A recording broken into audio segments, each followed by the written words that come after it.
Jake Morrison wiped the sweat from his face as he looked at the strange ruins around him. The sun was setting on planet Zarian 7, painting the broken stone buildings in deep orange light. He had been a Marine for 8 years, but he had never seen anything like this place. "Sergeant, the camp is ready," said Lisa Chen, the team medic. She pointed to the 4 green tents they had set up in a circle. "Ryan got the scanner working. Still no life signs anywhere." Jake nodded. That was the weird part. The planet clearly had been home to smart beings once. The ruins showed advanced building skills. Strange symbols covered the walls. But their machines said nothing was alive here, not even bugs or plants.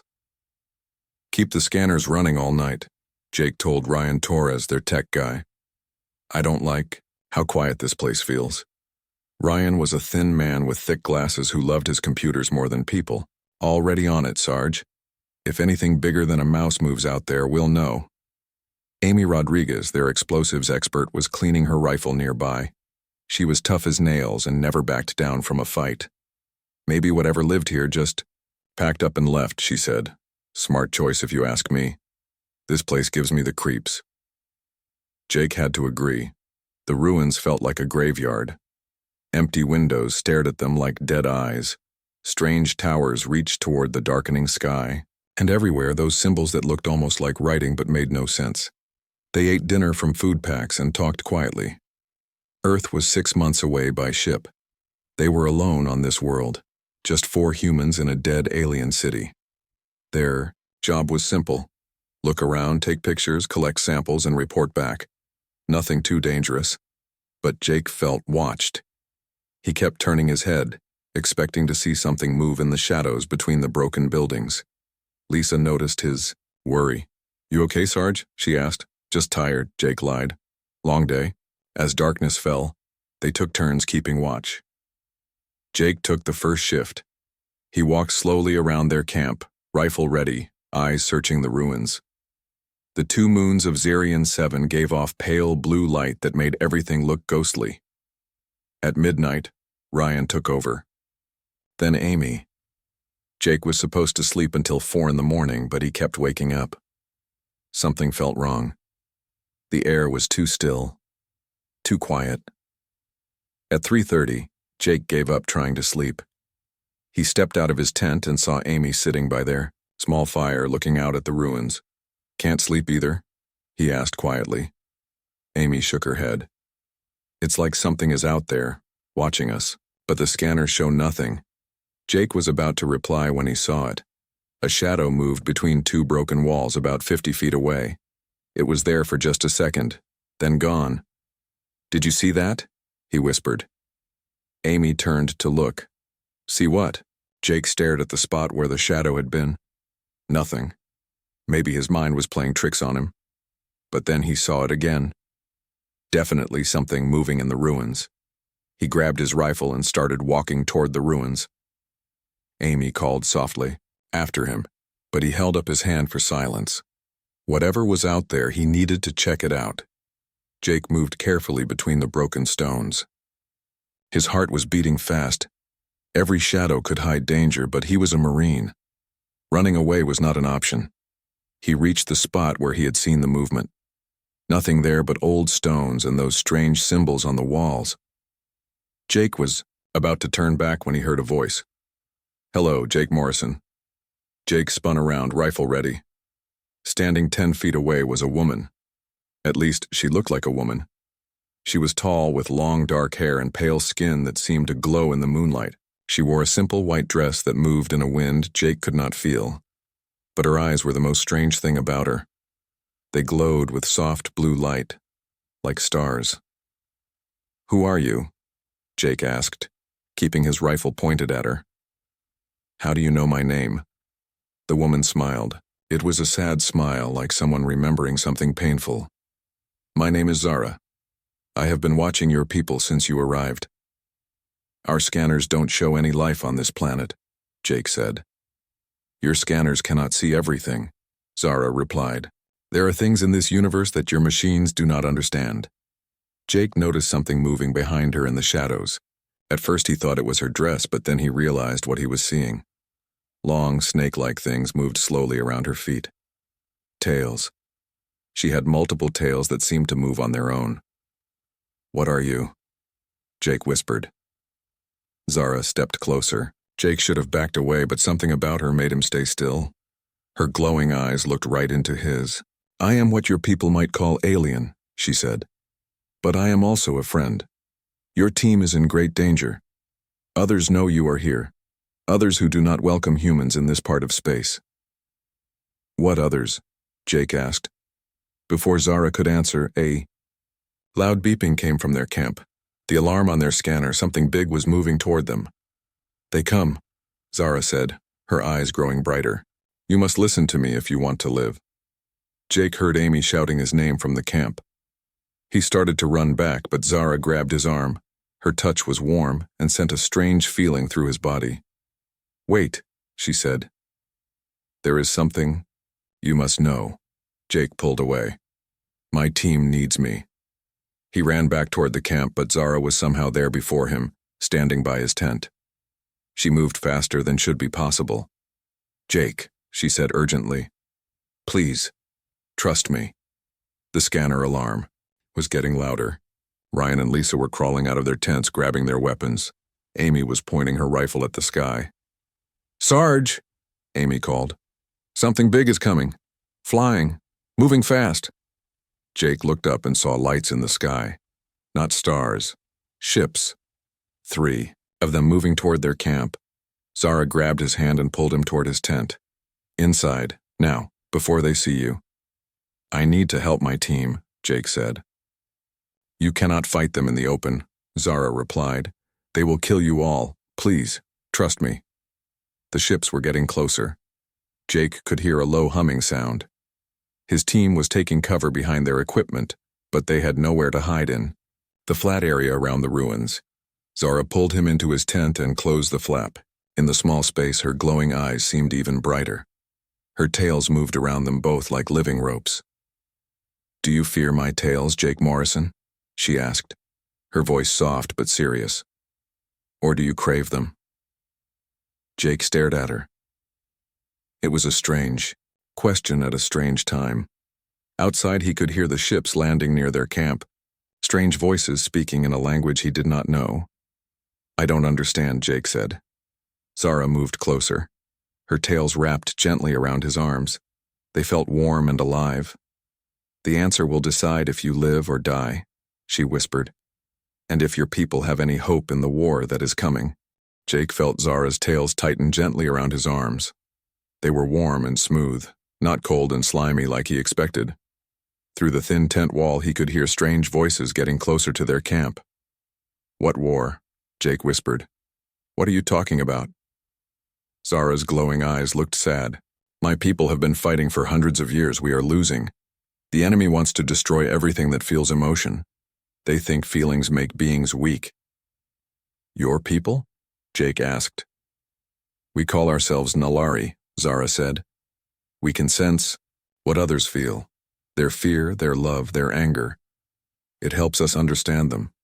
But the Vecthan Empire hates this ability." Outside the tent, Jake heard his team talking in worried voices. Someone was walking around their camp. Heavy footsteps, not human footsteps. "The Vecthan found us here?" Jake asked. Zara nodded. "They have been hunting my people across the galaxy. This planet was our last safe place, until today." "Why today?" "Because you came," Zara said. "Humans make the Vecthan nervous. They have been watching Earth for some time." Jake felt cold fear in his stomach. "They know about Earth?" "Yes. But they are afraid to attack. Humans are different from other species." "Very different." One of Zara's tails moved up to touch Jake's face. He should have pulled away, but something about her touch calmed him. He could feel her emotions somehow. She was scared but trying to be brave. "Different how?" Jake asked. "Most beings have simple emotions," Zara explained. "Happy, sad, angry, afraid. Easy for the Vecthan to control or destroy. But humans feel many things at once. Love and hate, hope and fear, joy and sadness, all mixed together. Jake heard Amy's voice outside. Sarge? Where are you? He started to call back, but Zara put her finger to his lips. Not yet. They must not know you are here. I can't leave my team out there alone, Jake said. You are not leaving them. You are learning how to save them. Zara's tails moved around Jake's body. He felt a strange tingling in his head. Pictures flashed in his mind, not his pictures. Hers. He saw a beautiful world with silver trees and blue oceans. Cities that looked like they were grown, not built. People with glowing eyes and graceful tails, living in peace. Then he saw the attack. Dark ships filling the sky. Gray-skinned beings with no emotion in their faces, killing everything that moved. The silver trees burning, the blue oceans turning black. The Vecthan destroy worlds, Zara whispered. They want the galaxy to be cold and empty. No feelings, no joy, no love, just their perfect order. Jake saw more pictures. Other planets, other species, all dead. The Vecthan had been doing this for thousands of years. How many survived? Jake asked. From my world. 50. Maybe less. We hide in the ruins of dead planets, hoping they will not find us. Jake felt angry. These beings had destroyed entire worlds full of innocent people. Why doesn't someone stop them? Who can stop them? They are too strong. Their technology turns emotions against themselves. Most beings become helpless when the Vecthan attack. But not humans? Zara's eyes grew brighter. No, not humans. When we first sensed your people, we could not believe it.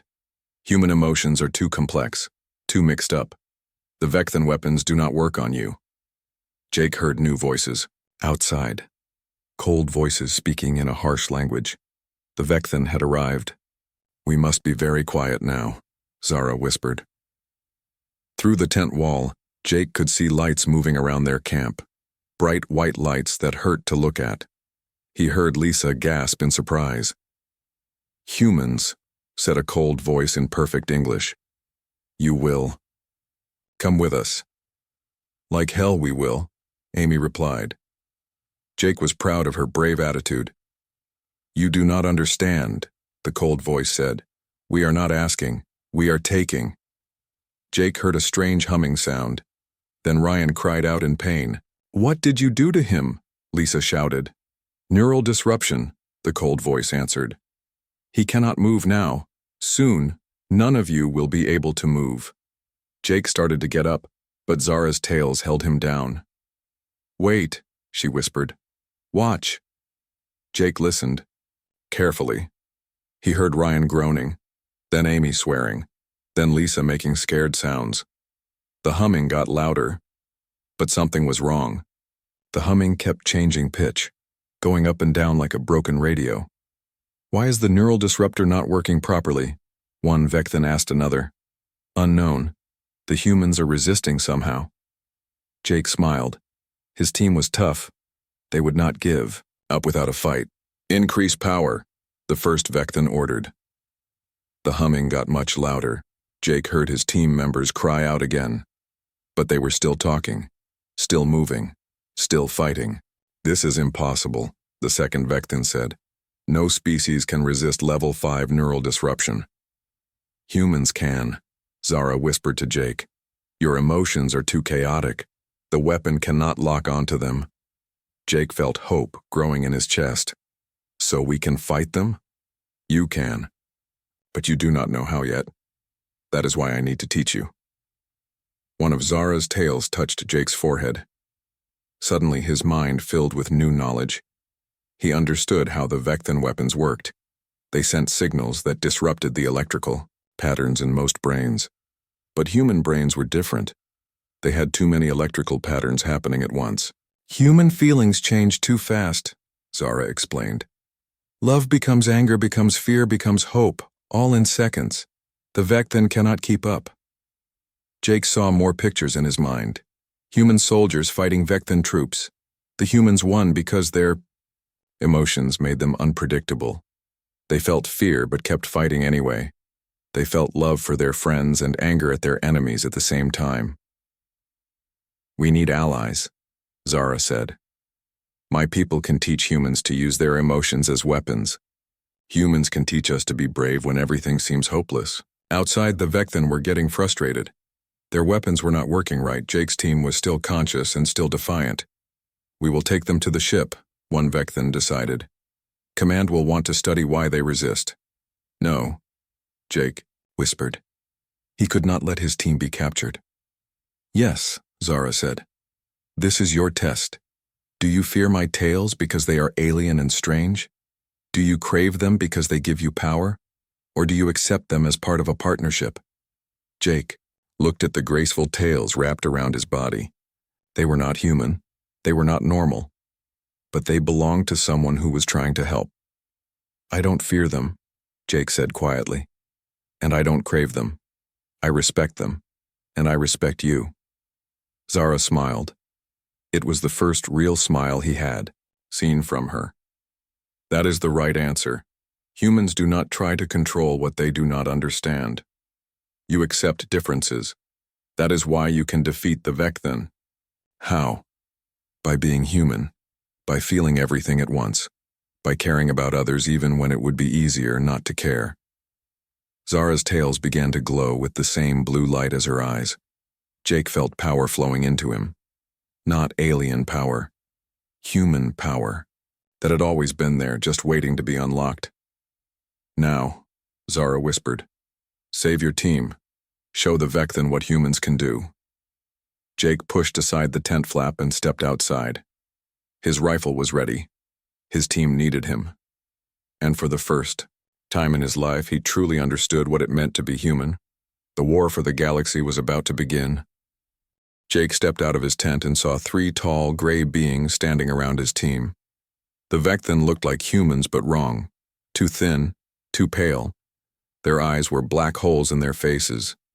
They wore dark armor that seemed to absorb light. His team was on their knees in the middle of camp. Their hands were behind their heads, but Jake could see they were still fighting. Amy's face was red with anger. Lisa looked scared but determined. Ryan was shaking, but his eyes were defiant. One Vecthen held a strange device that hummed and sparked.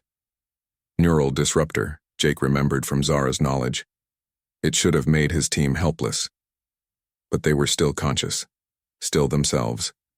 Impossible, the Vecthen with the device said. Level 6 neural disruption should render any species unconscious. Perhaps they are defective, another Vecthen replied. We should terminate them and study the remains. No, the third one said. Command wants live specimens. These humans may be useful. Jake felt anger burning in his chest. These cold creatures talked about his people like they were animals. He raised his rifle and stepped into the light. Let them go, Jake ordered. All 3 Vecthen turned to look at him. Their black eyes showed no emotion, no surprise, no fear, nothing. Another human, the first one said. Where were you hiding? Our scanners detected no life signs in that area. Jake did not answer. He kept his rifle pointed at them. Behind him, he could feel Zara watching from the shadows. Put down your weapon, the second Vecthen commanded. You cannot harm us with primitive projectile weapons. Maybe not, Jake said. But I can try. He pulled the trigger. The bullet hit the first Vecthen in the chest. The creature stumbled backward but did not fall. Its armor had absorbed most of the impact, but something strange happened. The Vecthen's neural disruptor started sparking and making weird noises. The humming changed pitch wildly. What is happening to the disruptor? The third Vecthen asked. Jake felt emotions rushing through him, anger at these invaders, fear for his team, love for his friends, hope that they could win. All at the same time, all mixing together. The neural disruptor exploded in a shower of sparks. Impossible, the first Vecthen said. Human emotions cannot affect our technology. Guess again, Amy said, jumping to her feet. The other team members stood up too. Whatever had been holding them down was gone. Jake understood now. Zara had been right. Human emotions were too chaotic for Vecthen weapons. When Jake felt everything at once, it created some kind of interference. Lisa, get to the medical kit, Jake ordered. Ryan, start the emergency beacon. Amy, cover them. His team moved without question. They had trained together for years. They trusted each other completely. The Vecthan pulled out other weapons, long silver rods that glowed with red light, energy weapons. These will work, the second Vecthan said. Emotions cannot stop plasma fire. Jake dove behind their supply crates as red energy beams shot over his head. The beams hit the rocks behind him and turned them to dust. "Jake," Zara called from the ruins. "Remember what I showed you?" Jake closed his eyes and felt his emotions. Not just one feeling, but all of them together. Fear and courage.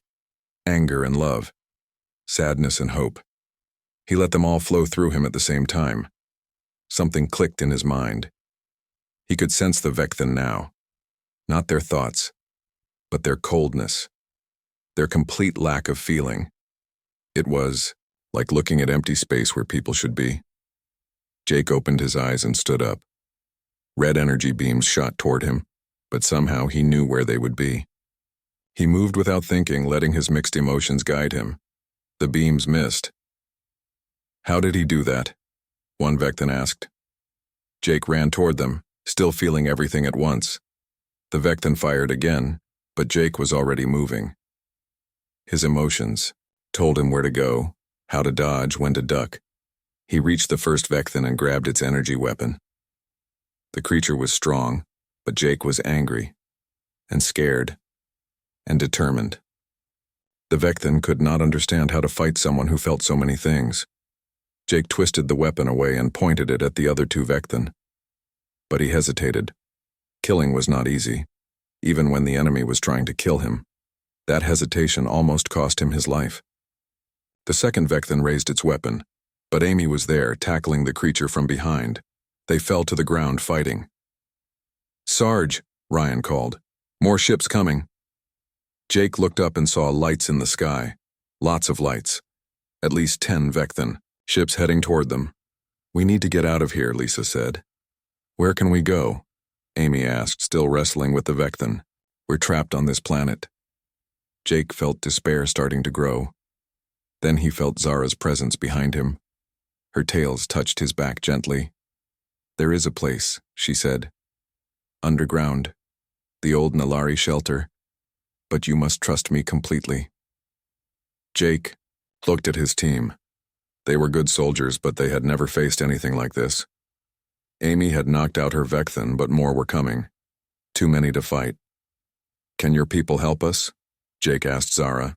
"There are only 12 of us left on this world," Zara replied. "But we have something the Vecthan do not expect." "What?" "Hope. Real hope, for the first time in years, because of you." The Vecthan ships were getting closer. Jake could see their dark shapes against the stars. Each ship probably carried 20 or more soldiers. "Lead the way," Jake decided. Zara smiled and ran toward the ruins. Jake called to his team. "Follow her. Move, move, move." They grabbed their essential gear and ran after Zara. The remaining Vecthan tried to stop them, but Jake's emotions were still chaotic. Their weapons kept malfunctioning when he got close. Zara led them deep into the ruins through passages between broken walls. The Vecthan ships landed behind them, and Jake could hear many footsteps following. "Here," Zara said, stopping at what looked like a solid stone wall. She put her hand on one of the strange symbols and the wall moved aside. "Hidden door," Ryan said, impressed. "Nice." They went through the opening into a tunnel that sloped downward. The walls glowed with soft blue light, like Zara's eyes. "Bioluminescent fungus," Zara explained as they ran. "It grows in Nalari buildings. The light responds to our emotions." Jake noticed the light getting brighter as they moved. His emotions were still wild, and the fungus was reacting to them. Behind them, they could hear the Vecthan finding the hidden door. Cold voices echoing in the tunnel. "How far to this shelter?" Jake asked. "Not far. But Jake, there is something you must know. The other Nalari are not like me. They have given up hope.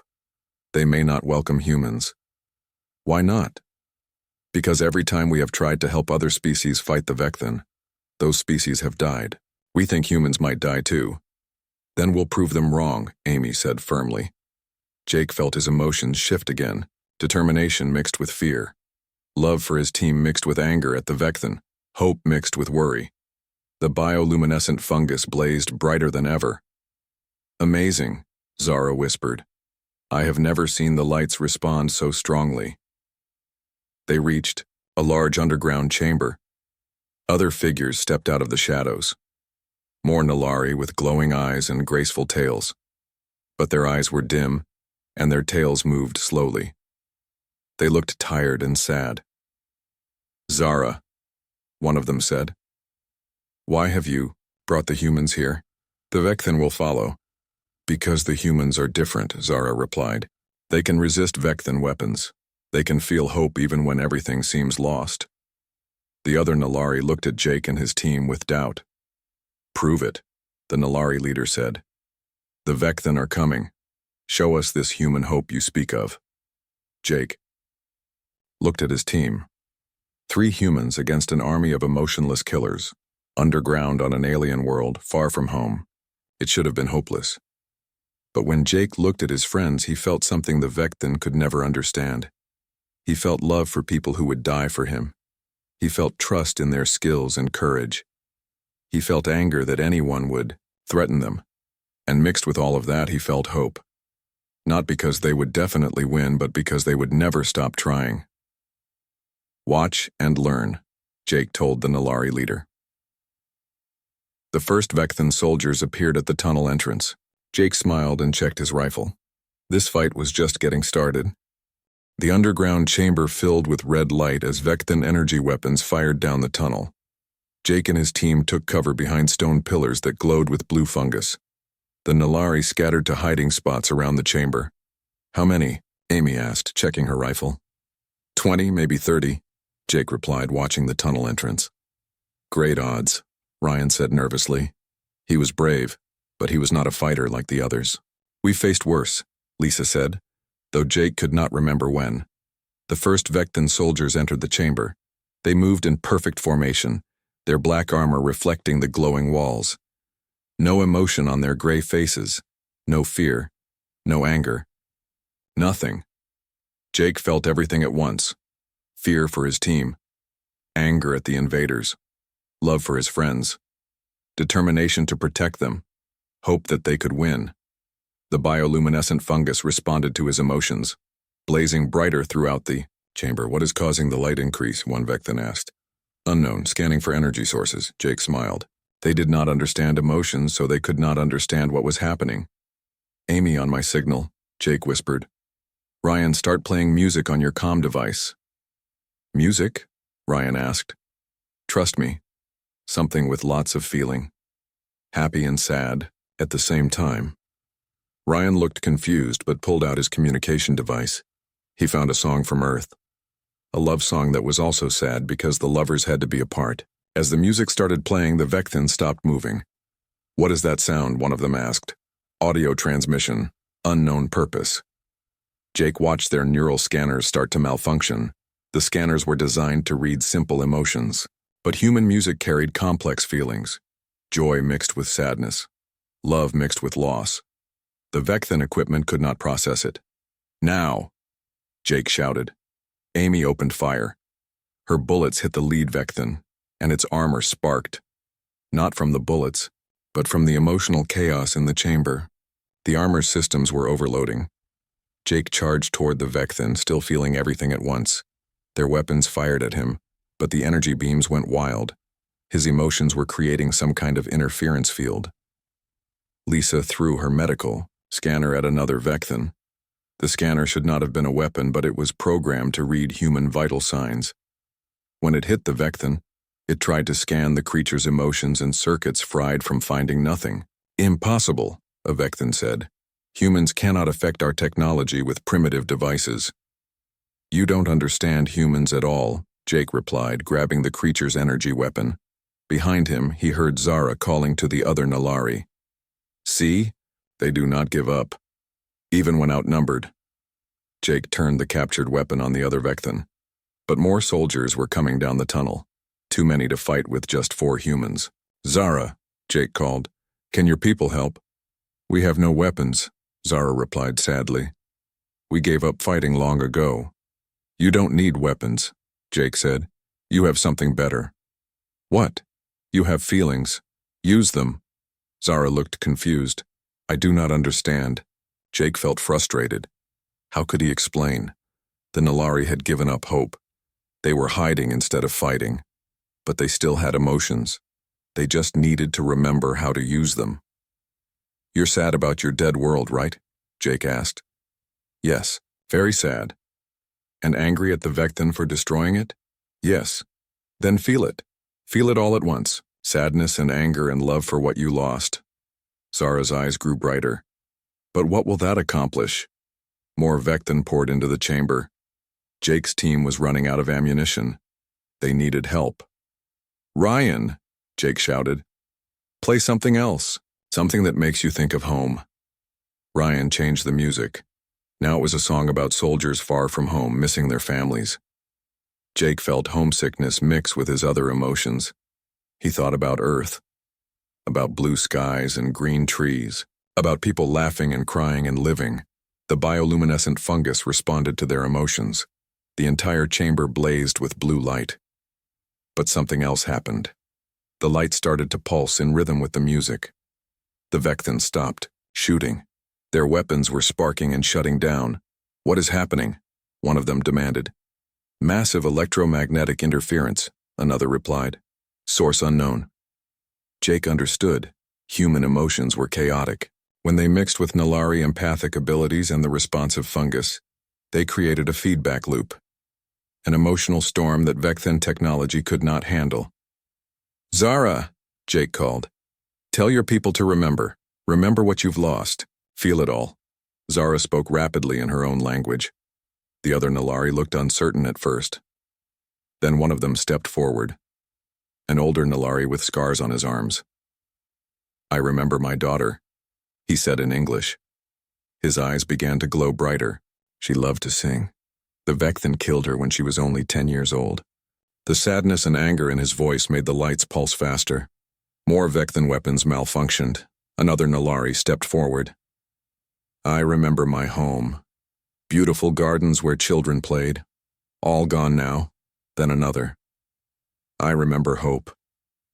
Before the war, when we believed in the future. Each memory made the lights brighter. The emotional energy in the chamber grew stronger. Jake felt connected to all of them. Human emotions mixing with Nalari feelings. Creating something new. Something powerful.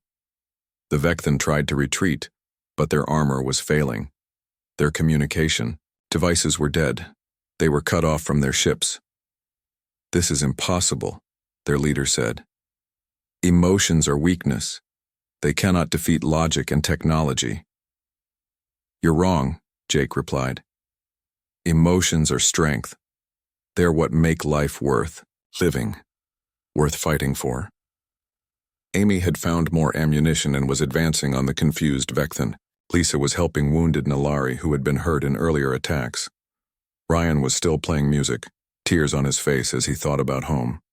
But Jake knew this was just the beginning. There were more Vecthan ships outside.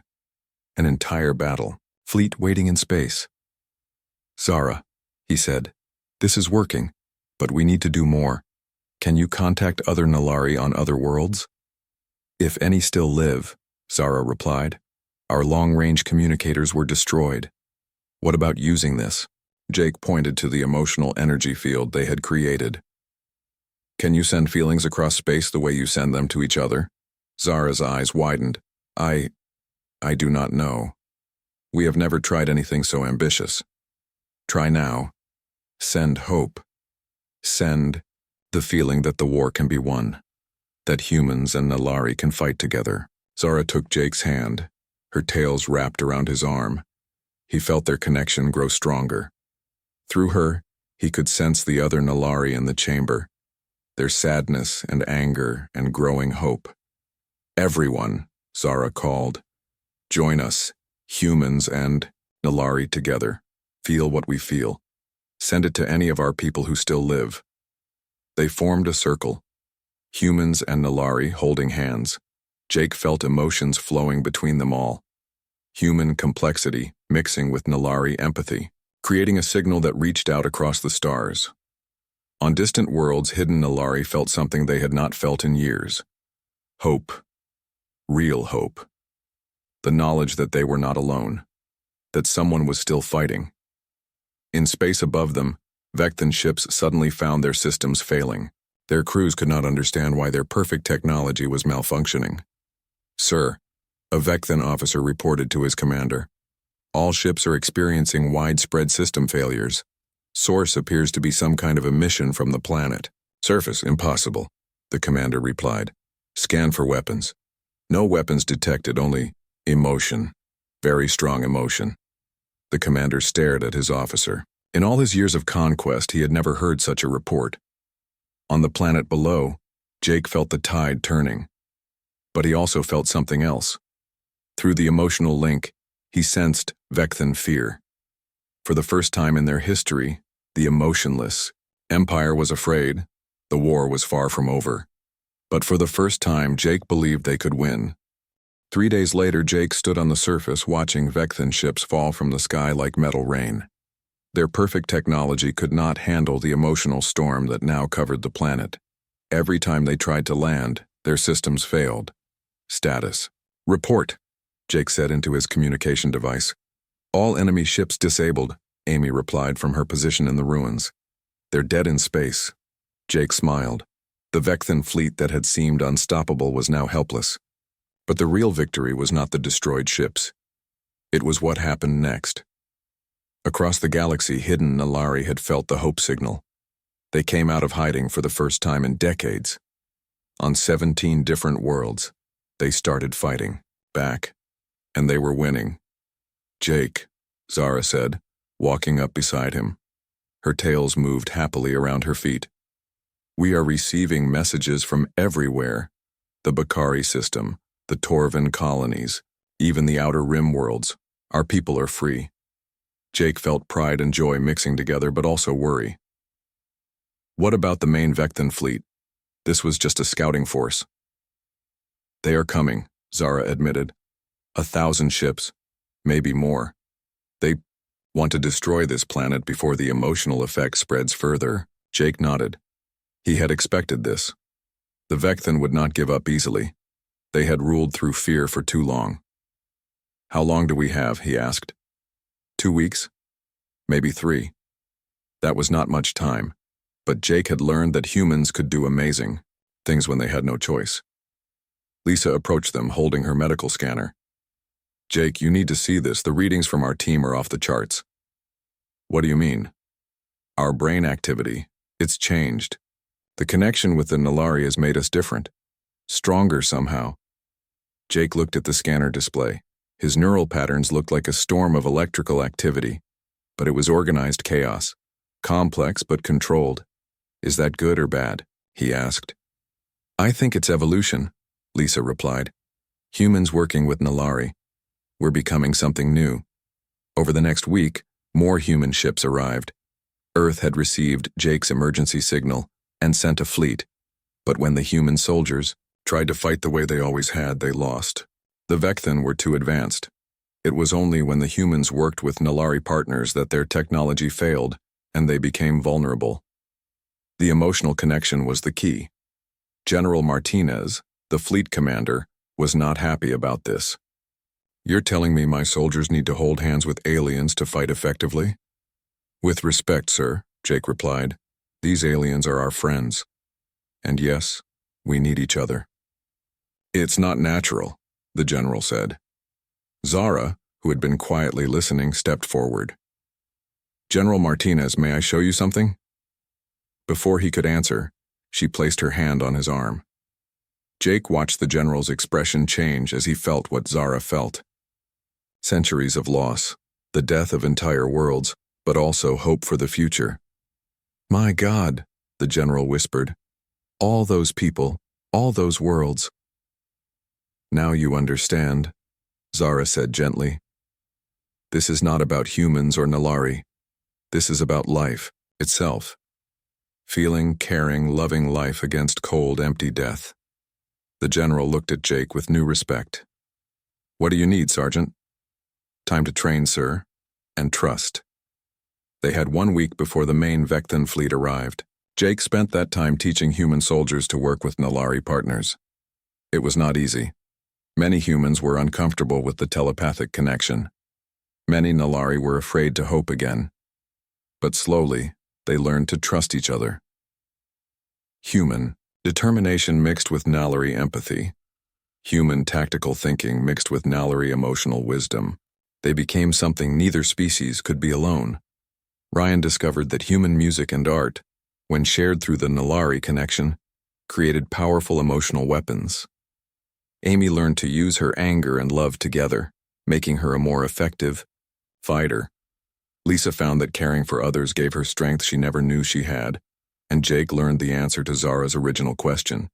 He neither feared nor craved her tales. He accepted them as part of a partnership that made both of them stronger.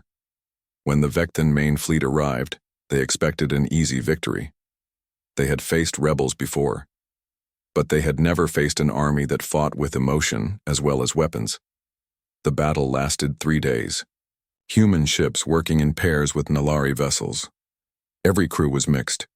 Human pilots with Nalari navigators. Human gunners with Nalari targeting specialists. The emotional connection between them created interference that the Vecthan could not overcome. But the real victory came when something unexpected happened. Some of the younger Vecthan soldiers began to feel. Exposed to the emotional energy of the battlefield, their suppressed feelings started to return. For the first time in their history, Vecthan began to defect, to choose feeling over emptiness, to join the side that offered hope instead of conquest. Thermal. Vecthan Emperor sent a message to Jake demanding surrender. Jake's reply was simple. We don't surrender. We don't give up. And we never stop caring about each other. If you want to understand humans, that's all you need to know. The Emperor's response was to order the destruction of Earth itself, but his own fleet refused. Too many Vecthan had remembered what it felt like to hope. The empire that had ruled for thousands of years fell in a single day. Not to superior weapons or tactics, but to the simple power of choosing to feel instead of choosing to be empty. 6 months later, Jake stood in the first joint human Nalari colony. Children from both species played together in the gardens. Their laughter echoed off the walls of buildings that grew from living crystal. Zara found him there watching the sunset. Her tails curled around his arm in the gesture that had become familiar and comforting. Any regrets? She asked. Jake thought about Earth, so far away, about the life he had left behind, about the simple mission that had become a war for the galaxy. No, he said finally. This is exactly where I belong. Even though you are no longer fully human? Jake smiled. The connection with Zara had changed him. He could feel emotions more deeply than ever before. He could sense the feelings of others. He was becoming something new. I'm still human. He said, I'm just human plus something more, and that something more makes me better at being human. Zara laughed. It was a sound like music. The children ask me about the war sometimes. They want to know why the Vecthan were so afraid of feelings. What do you tell them? I tell them that feeling things means caring about things. And when you care about something, you will fight to protect it. The Vecthan understood power, but not love. Technology, but not hope. Logic, but not loyalty. Jake nodded. And humans have all of those things. Not just humans anymore, Zara replied. All of us. Nalari and humans and even former Vecthan. We all have them now. In the garden, a human child helped a young Nalari who had fallen down. The Nalari child's tails wrapped gently around the human child's hand in thanks. They spoke different languages, but they understood each other perfectly. The next generation won't even think it's strange, Jake observed. No. For them, this will be normal. Feeling everything. Caring about everyone. Being strong because they are connected, not despite it. Jake felt a familiar emotion. Not one feeling, but many all at once. Love for Zara. Pride in what they had. Accomplished. Hope for the future. Sadness for those they had lost along the way. gratitude for the chance to be part of something bigger than himself. It was complex and chaotic and perfectly human. And through his connection with Zara, it became something even more beautiful. The war was over. The galaxy was free. And Jake Morrison, a simple Marine from Earth, had learned that the strongest weapon in the universe was not technology or tactics. It was the willingness to feel everything, care about everyone, and never give up hope, even when you were scared, even when you were alone, even when facing impossible odds. Especially then, Zara's question had been answered. Jake neither feared nor craved her tales. He accepted them as part of a bond that had saved the galaxy. A bond built on the most human trait of all, the ability to love something different from yourself,